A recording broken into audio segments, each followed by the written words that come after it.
Hello, welcome to the Rachel Holmes Lifestyle Show. Glad to have you all joining us. And look who I've got here. It's Miss Kelly Reed-Banks. Hi, how are you? Very good. Are you ready for this? I'm a bit You're going to get grilled. We're going to do so much because everybody sees you as this super perfect, super cool, super everything. You are like Miss Prefect. If I ever want anything doing, always ask Kelly. She always does everything perfectly.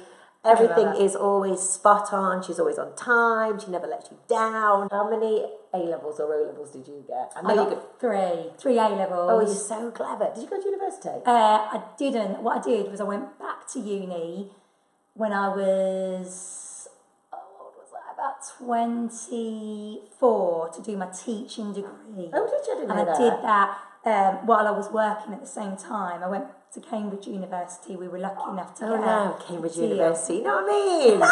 You would go to Cambridge University to get my teaching degree, but it was only part-time. Only part-time, okay. So you did your A-levels at college in Cambridge. You're from Cambridge, born and bred, Burwell. No, my mum and dad are from a little village in between Huntingdon and St Neots. So I went to school that way, Hinchinbrook, and then I went to Cambridge. To Cambridge, okay. So at 17, you wanted to be a star. I do know this because odd pictures have popped up on Facebook. You may have seen Kelly wanted to be either part of S Club 7 or a Spice Girl. And there is pictures of her singing and dancing. Talk me through it. When I was 9, I started at Cambridge Performing Arts. I could just imagine you as like a 9-year-old. You'd be like Bonnie Langford doing like tap dancing and everything. I bet you was one of them. When I think back to it now, I just think, oh my God, I must have been just such an annoying kid. Horrendously annoying. Because even when I was really little, I spent a lot of time with my nan, and my nan had a big kitchen table, and I used to do the Kelly's Kitchen show. Just imagine. And my nan was the assistant. I was like, this is my assistant, Nanny. She was like, hi. And then me and my brother would put on shows in the garden for like all our neighbours, where we'd be singing and dancing. And we'd invite everyone round and sell them like crap perfume that we'd made out of like rose petals. This is very similar to my upbringing. This is where we've got a connection. We obviously used to do dancing and singing. So then when I was 9, I went to, with part of Cambridge Performing Arts, and then I was doing performing arts at the same time as school, which probably is bred into me, the whole 7-day-a-week thing. And then, when I was 17, I got my first record deal. Oh my God, did you know that you had a record deal? Talk me through the record deal. So you were singing, dancing, performing. I've seen you with your jeans and your belly top on. Horrendous. But at the time it was so But you got a record deal. That's it was a record deal with it was just like with a management company that were linked to Sony, which was brilliant. And you think at that point in time that you're going to be famous, you're going to make it, you're going to do all this stuff, and actually you don't get to anything. I remember getting like I got an endorsement when I signed my contract for amount of money. At the time was quite a lot of money. Now it's like nothing. And I remember I bought my first like car with it and stuff like that. And it was cool. And that's all I wanted to do. That's all my whole life centered around, was just to be a pop star. What, like a performer, a singer, a dancer? Singer. Okay. You was in a group. You was in a girl group. To start with, I was in a proper playing group, so it was a little bit like Gwen Stefani with No Doubt. That's what it was like. Not Gwen Stefani of Cambridge. Like that kind of thing. And then and we just did everything. We used to like do all these gigs in London, and we got into like the Loop Music Awards, and we came 3rd. And my mum brought this like massive bus full of people from the gym that everyone came and watched us. And it was judged by like really like established people in the industry then. And if we'd have won, we would have played Reading that year. Oh my gosh. Everything. It was just big time. It was fun. It was really fun. Hard work. When I think back to it now, I think, my God, I don't know how I did it, because I was still working at the gym. I qualified when I was 17, so I was still working at the gym in the evening, rehearsing all day, and then gigging at weekends. And then I did that for 3 years, and then I just thought, I don't want to do this anymore with that particular group. People had left, and it was just not working out anymore, and I just thought, no, this is no good for me. So I left, and then I got into a boy-girl group. Oh, I didn't know that. Boy-girl group, which were signed by a guy. You got signed again? Well, it was like a management deal, which was signed by a guy called Stevie V, who did Dirty Cash. Oh, wow. This is big time. It's not. Oh. He was like a songwriter and producer and everything. And it was so ironic because originally we all got on really, really well. There was 5 of us, and then 2 in the group started having a fling. There was 2 boys and 3 girls. One of the boys and one of the girls started having a fling. Well, of course, they were told that it needed to either continue leave, or you stay and you stop. Well, of course, they're not going to stop. No. So they left, and there was 3 of us. And then there were 3. There were 3, and then one of the girls then decided she was going to go, and then we brought in another girl. And it was ironic because we were called friends, but we hated each other. Oh, like all good pop groups do, apparently. They all hate each other. We did. Yeah, we didn't get on at all.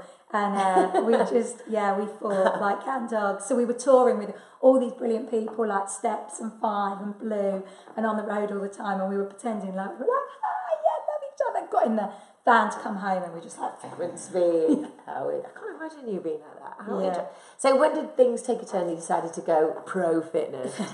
Well, I left that all when I was 22. Went back into starting proper fitness, and then I went travelling in Australia. And when I came home from Australia a year later, I saw an advert for a presenter search. Now, anybody that's watching is not in the fitness industry. Years ago, what's the show? X Factor. I think I don't even watch it. There used to be like an X Factor for fitness professionals. So different companies would do like these presenter searches, and they would audition budding presenters who would come and then spend time with them. They'd been mentored and they'd coach, and then we'd have a big competition at the end who would win. So they were really all the rage, weren't they? They were. Fit Pro did one. Yeah. Mine was with Action UK and YMCA. Oh yeah, YMCA. Because Denise was one of the judges, and then the guys from Chrysalis, they did one. Yeah, so Steve did one. Yeah, Pure Energy. I think Pure Energy did. Yeah, me and Jane did one. Yeah. We all had to go. But they were the biggest thing to do. And it was the only way that people could really get into the industry at that time, to be a presenter. Yeah, definitely. So who was in yours? So the year before mine was Lucy Johnson. She won the year before me. And I, weirdly, used to work with Lucy. She used to work behind the bar at the gym I worked at. Okay. So she was like a bar lady, girl, and I was working in the gym. So we knew each other. And I saw her in this magazine that won it, and I thought, if Lucy can do it, I can do it. But you see, at the time there was magazines, it's different. And it was really high profile to get in the magazines. Get in the magazine. Yeah. And so I saw it, and I saw it was with Carl Frew and Denise Page, both of which I really looked up to. And I thought, I'm going to go for it, I'm going to do it. And you had to go to London and spend like a long weekend, and it really was like the X Factor, because the people were there on the first day, then people got like eliminated. Oh, I didn't know that. Yeah, okay. On the first day, and then those are people that were coming through on the second day, and then there was like... So just like one weekend, it wasn't like an ongoing one thing. Weekend, and then on the second day, it got eliminated to 6. Mm-hmm. And on that 6, down to the 6, and then from that 6, then I think they dropped that down to 4, and then we were mentored by both Denise and Carl for a set period of time. Which would have been awesome, really, wasn't it? Amazing. Learned loads. Yeah, of course you did, It was good. So who was left? Who was the 4 still standing? So there was a girl called Laura, and I don't know if Laura, I think she does more of the kind of burlesque fitness and stuff now. Sean Houghton. Sean in Yeah, there. Sean was on I didn't know Sean was on there. And there was another girl called, I think her name was Michelle, I'm sure, and then me. And we kind of like did like a mentoring program with Denise and Carl, and then our final was at Fitness Fiesta Canberra. Oh, it all happens at Canvas Sands. Canvas Sands. So it was there, and we had to all teach 10 minutes in the fitness fiesta factory. So there'd be hundreds of people Hundreds of people judging you. And then it was... Have you got any video footage of any of this? I don't know.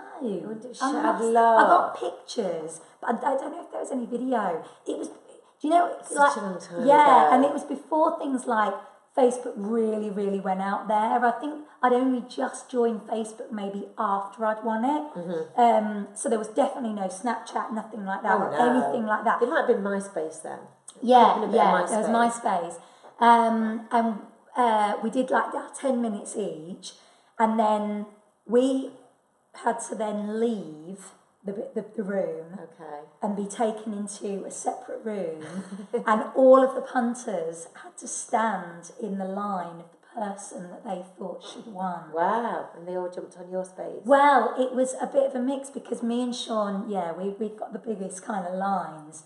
Yeah, and there was quite a lot. Obviously, everyone bought like a rent-a-crowd. So, like, all your rent-a-crowd were in your line.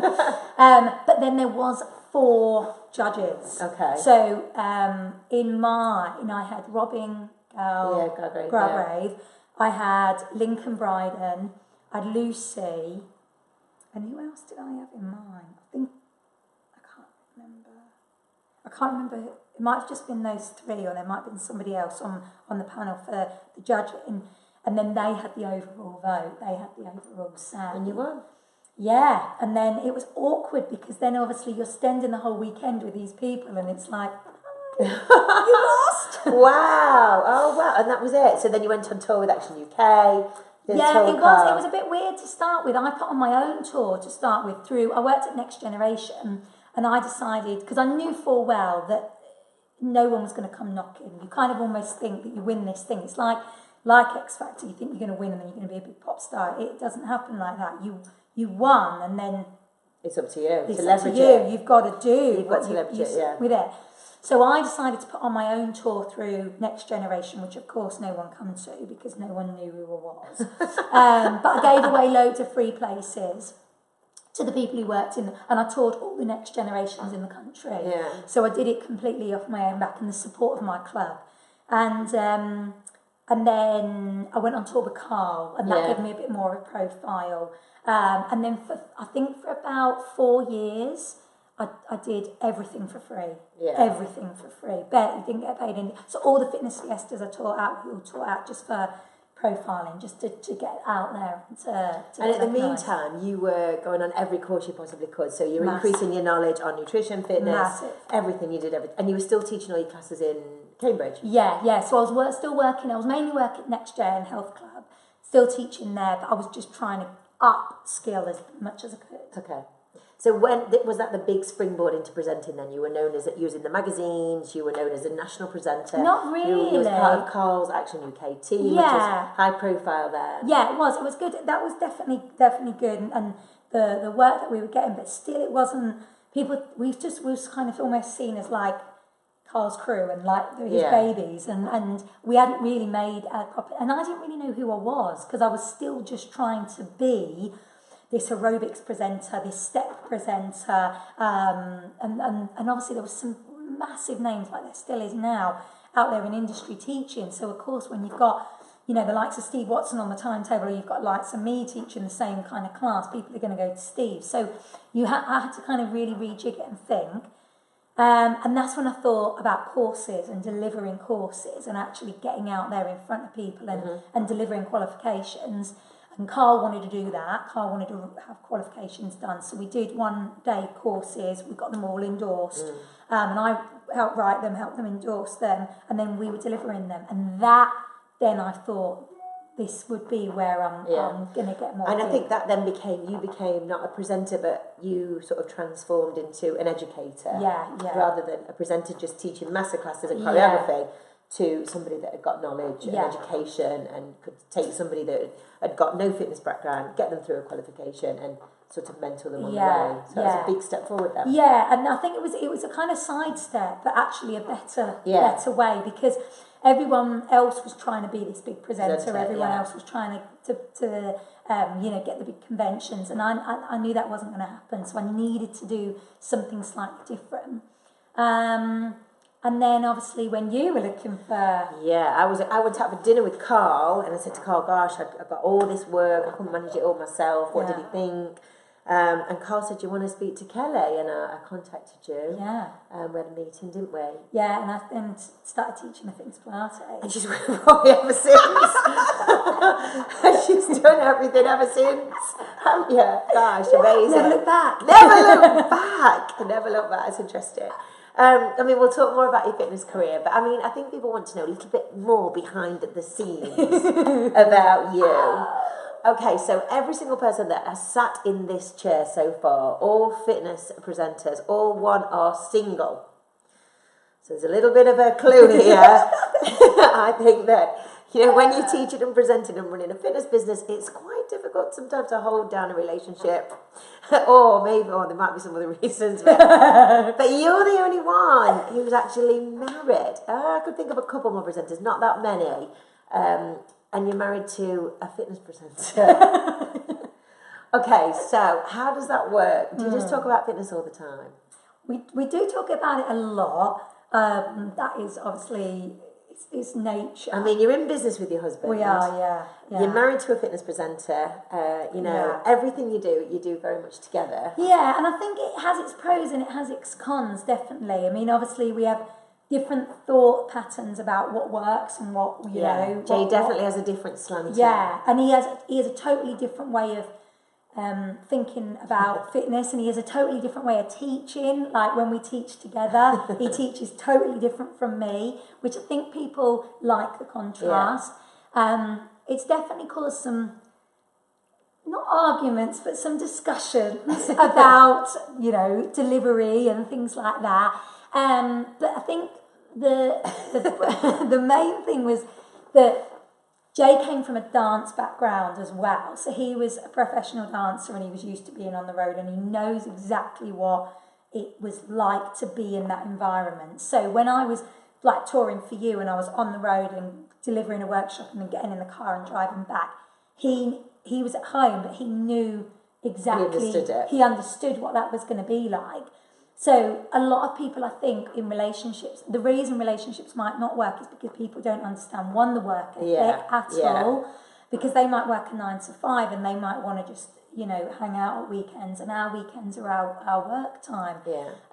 But also the whole jealousy thing, because Jay understood. He was working with dancers that were wearing like next to nothing and like hands all over them and pretending to like dance and kiss them and all sorts of stuff.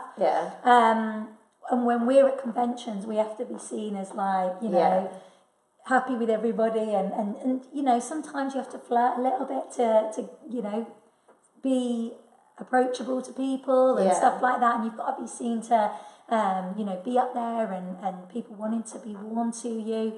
So I think if I'd have been with anybody else who wasn't in the fitness industry, they might have struggled to understand that thing of whole kind of like being away every weekend, we're staying in a hotel, what are you doing, who are you going out with, that kind of thing. Whereas Jay knew full well I was in bed by like 8 o'clock. That's true. And because I know you very well, I know you are a very organised person, and you are very, you like everything in its place. Kelly never has a mess. Kelly, and some might say sometimes a little bit bossy. No. So the question is, do you boss Jay about? Yes. No, you do. You do boss him around. 100%. Jay comes across as this guy when he's like talking to everybody, like he's the bullshit one and he's like in charge. And we're not going to do this. And he's the big man and does loads of weights and trains really hard and like is mean to like some of his clients and mean to his classes. He's got a forked tongue at times. He has. And when we were delivering, we went out to Germany just after we got married, and we were delivering to the forces some courses, and they actually called him Mr. Mean. Did they? Yeah, that was his nickname, because I was like the nice one and Jay was like the mean one. But at home, I have to, because Jay will not do anything. Why? Is he lazy? Not lazy, just doesn't think about doing things. So like, for instance, last night I'd say to him, can you clean the hob down, please? And he was like, yeah. And he won't ever argue it, but otherwise Jay will quite happily just leave things everywhere and then think a magic fairy will just get rid of them and or like washing will just magically be done and ironed. Yeah, and all that kind of stuff. So yeah, I do have to. You have to boss him about. So in your kitchen, have you got a list on the fridge magnet, you know, of all things that Jay has to do in a morning? Not a list of the things he has to do. I have pages of food that he's allowed to eat. Oh. That's from him, not from me. That's from him. On his plan, I have a list of foods that I'm only allowed to use and things that he's allowed to have. That is incredible. Yeah. So you do boss him about and tell him what to do. When I go away, like when I'm working for you and I'm going away every weekend, I'll leave him a list of jobs. Good. I like this. So yeah, he's going to love this interview. He's not going to like this interview.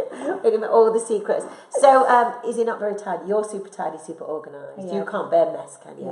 Yeah. And so I live with two people that... that brings up a very good point, because we all know that pets get more likes and more attention on social media than their owners. I don't know if you noticed. And if anybody watching this doesn't realise that Kelly has a dog called Bentley, Bentley the Bulldog, and anytime you put a picture of Bentley up, hundreds of people want to know what Bentley's doing. Yeah, hundreds of likes, videos. I did a Pilates post a couple of years, I think it was last year, in my garden, just an update. Bentley come in on the video, and it got more views than anything I've ever done. The other thing is, people say that dogs are like, or owners are like their dogs, vice versa. But I mean, your dog doesn't even want to go for a walk. Yeah, he's like Jay. Oh, Jay's not going to like this. It's like, bulldogs are renowned anyway for not wanting to do a great deal, aren't they? And they eat everything. He loves walking. He does love walking now. He likes going out. He doesn't like coming in. Like when you got him outside, if he knows you're on the home way, like coming home, he kind of stalls a bit and does a bit of a backwards moonwalk because he doesn't want to come in. He likes being out, meeting people. He's social. Social, yeah. Whereas he's sleeping and likes to crash out is definitely Jay. Okay.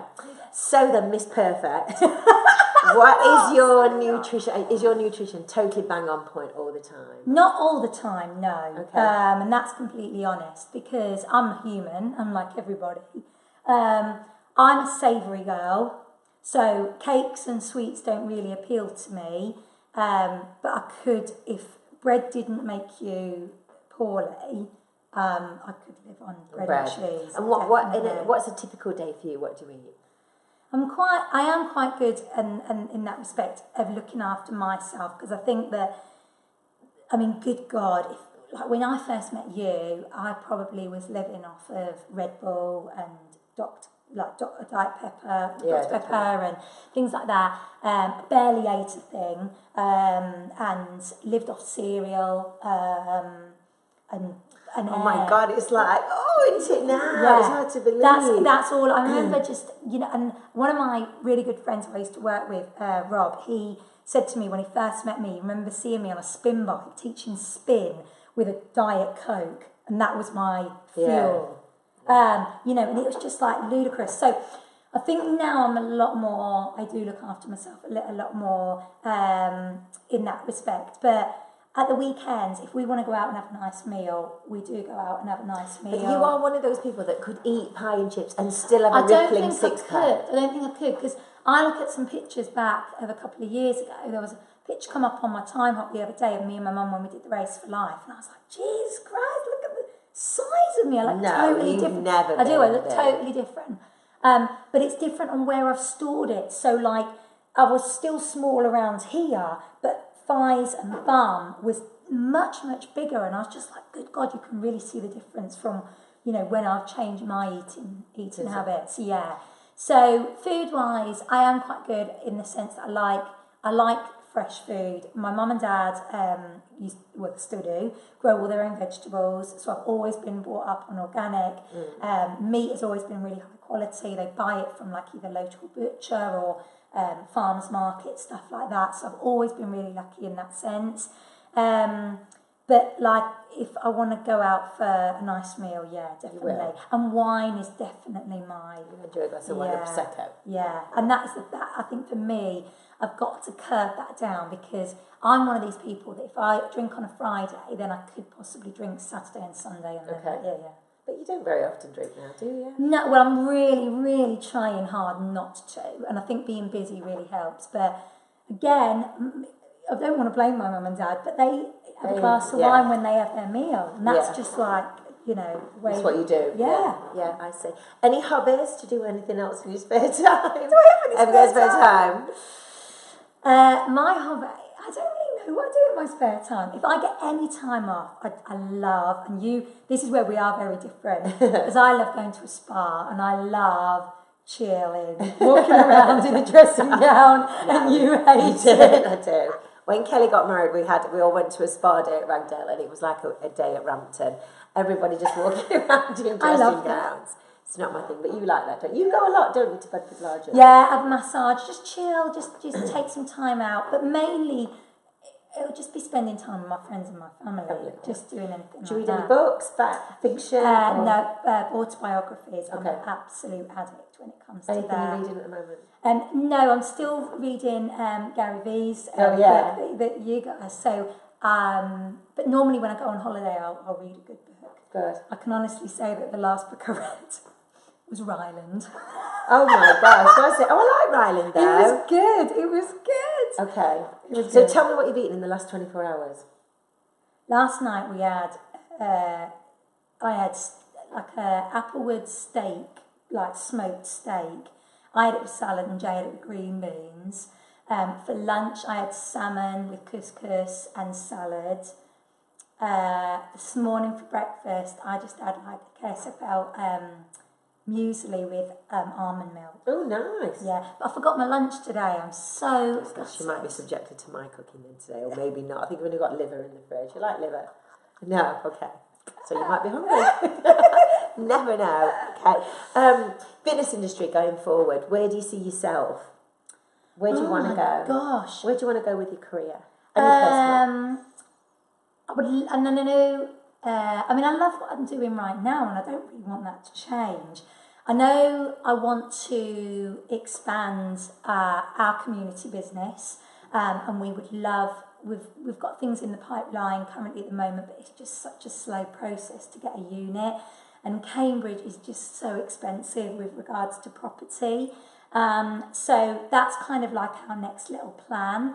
That we could then, because at the minute, all the community halls that I'm using are either not big enough, not suitable enough, and way too expensive, but I'm still using them. So I think in order to take the community business going forward, we do need our own facility, and obviously with all the weight loss stuff and everything that we're doing. I would love to have kind of more things on my website that people could. I'd love to be able to have kind of a few more online programs on my website not for instructors at all, for participants. Yeah. So for the likes of like my ladies that come, that then fall pregnant and then stay with me until they can't stay any longer, but then obviously then can't come to class because they've got little ones, to have something for them as that kind of direction. Definitely for me, like women's health has been something that I've really enjoyed researching, and I think I want to train more people like that. I don't want to. I'm really not interested in teaching hundreds of classes, jumping around like a loon. I'd love to be able to, but my body just won't do it anymore. Because you've had a back problem. Yeah, still got it. Still, back injury. Yeah. Still got. I got a generated disc between L4 and L5, and I've got a step vertebrae between L5 and S1, and that does cause me a lot of grief, a lot of pain. And I've pretty much been told I've got to stop jumping. I've got to start the impact. The impact with the rotation is just no good for me. So I've kind of knocked on the head a lot of my high impact classes. Yeah. The ones I teach now are really the ones that I have to teach because they're good for my business. And I think I'd like to just kind of develop more working with clients that need more specialists. Yeah. There's so much more now. We've both been doing a lot more on women's health and nutrition, how it's affecting hormones, balances, how you feel about it, and how it's affected us both personally. And it's had a big impact on us, hasn't it? We've had all our bloods done and cortisol levels, and I think we've both been teaching such a long time. It's time to really understand what the implications has been on our own bodies. And maybe just changing things a bit. Yeah, I mean, the thing is, I think a lot of people think that they are invincible, and I was one of them. And a million. Absolutely. Still do. And it is kind of hard when you're told that you can't do those things. And it's mad because when you think about like the amount of exercise that we've done, and like my mum always says this to me, she's like, "But you're super fit," and I was like, "Mum, I'm super knackered." Yeah. You've got to think about all that impact constant all the time on the body. For decades. And teaching when you're tired, teaching when you're injured, teaching when you're ill, constantly 24/7. There's only so much that you can do. But then when someone tells you can't do it, it's almost like you then go, I want to do it. Like, instantly, as soon as my osteopath said to me, you've got to stop the high impact, you've got to stop, all the rotation work. Straight away, I was like, I want to get myself to a step class. And it's like, what are you doing? It's a mindset change. It really is, isn't it? It's kind of having a word with yourself and realising that, teaching 25 classes a week and training and working 7 days a week, one day, it's like your body can just only take so much and then things start to go wrong, don't they? And if you don't see it physically, things are happening internally that you don't even realise. Yeah, and I said this to James, obviously the guy that looks after us with ours, and I said to him, I need you to tell me that I need to change these things, because in my head, I'm just going to continue and just going to think, oh my God, I'm fine. I'm just like going to continue. And he thought that was quite funny. And I was like, no, I'm being really, really truthful, because I can tell other people not to exercise when they're tired, not to exercise when they're injured, not to exercise when they're ill. But I can't listen to that same information. Or, I can think, I can just go and do like X, Y, Z, these classes, or do this training or whatever, and I'll be absolutely fine and continue to work 7 days a week. I need someone like him to actually say, this is the impact it's having on you, your body, inside and out. Yeah, and that's really important. And I don't think, nobody knows, because nobody has been teaching this amount of time that we have. Yeah. No, even high-end athletes will train really hard for a certain event and then they'll rest. Yeah. We never rest. Yeah. There's no rest and recovery. It's just ongoing. And even if you're not, as I said, you're not seeing the physical side, which you are with your back, it's what's happening to your hormone levels, what's happening to your mental, psychologically. Again, constantly teaching when you might have other things going on in your life that most people who had a normal job would have a week off or a month off. We just, show must go on and keep going, don't we? Absolutely. And I think that's the thing. I think there's a big, a lot of people are talking about this, and a big discussion about it, about mental state, about putting on that show constantly. I mean, I was lucky because I was trained in performing arts, that you put your stage face on and then you take your stage face off.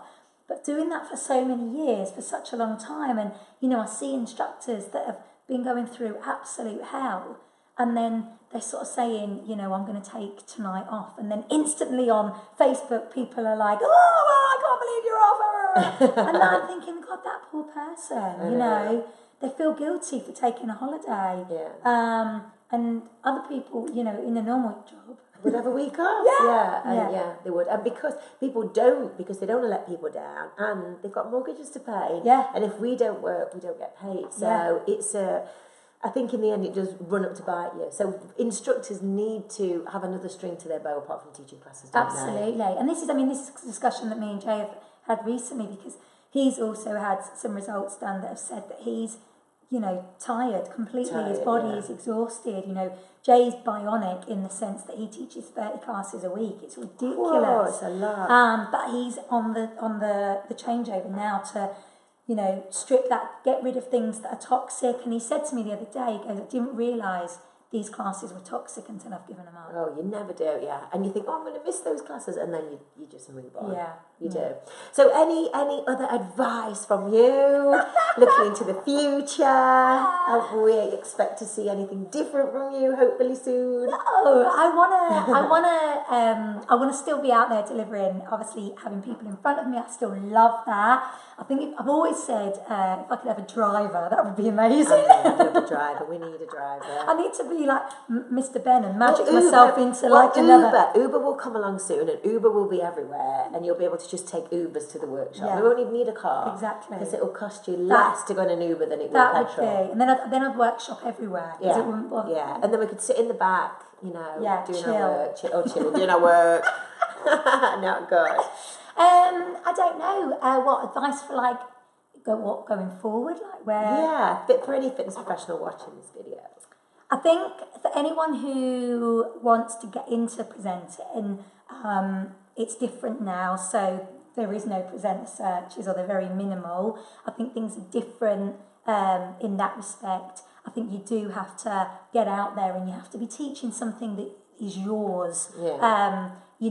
There's loads of brands out there which are phenomenal, brilliant brands, but you're only presenting the brand, you're not presenting you. So I think if people do want to kind of step into that role, you've got to be showcasing something that no one else can do.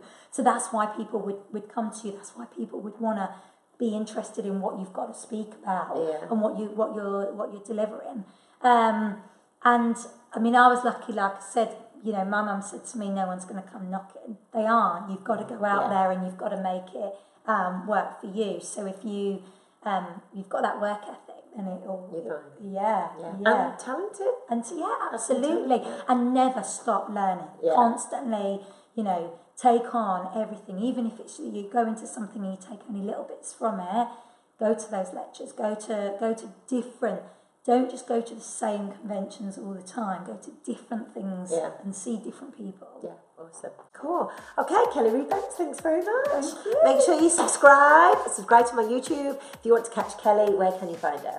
You can catch me on www.kellyfitness.com or on all social media platforms. But remember, let us know what you think in the comments. Let us know, because Kelly will be back in the hot seat in the next few weeks. So we need to know if you want to ask Kelly any particular questions. Put them in the comments below.